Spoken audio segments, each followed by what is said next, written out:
Yotokotan milkina Undi Kenya hatokromno Waljibatu yulukuba Waljibara faganu Umnankabnu yofatani Jabini yotokotani Umnankabnu yofatani Jabini yotokotani Kan kabane jirudini islamati Nuti warra rabbi guddaf masakamu Amanti heera fi seera ofii qabu Seera qaroomi sharre zamana kamu Addaan baasa dhugaaf dhara Daandii jiru bara bara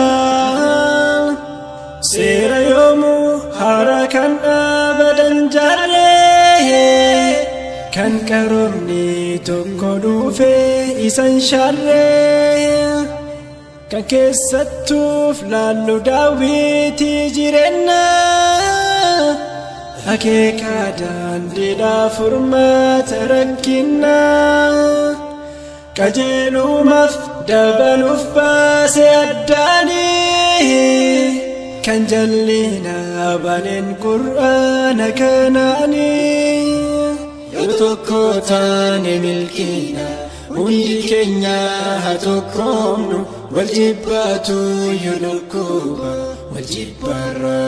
faganu Umnankabnu yofatani Jabini yotokotani Umnankabnu yofatani Jabini yotokotani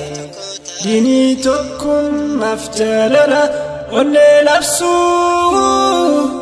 Ajajamne jirra dallansu liqimsu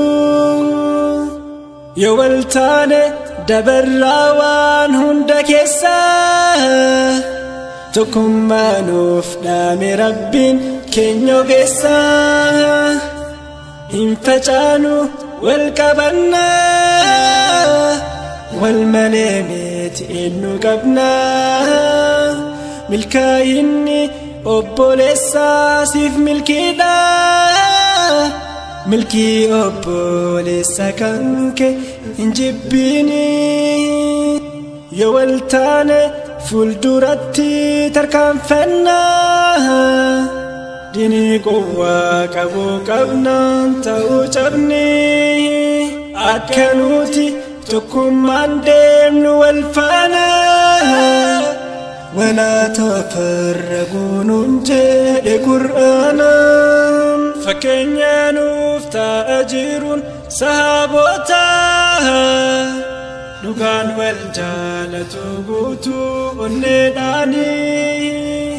والجالة والإثمار الفتون داهن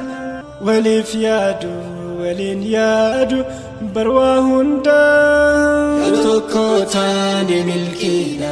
Undi Kenya hatokromno Waljibatu yulukuba Waljibara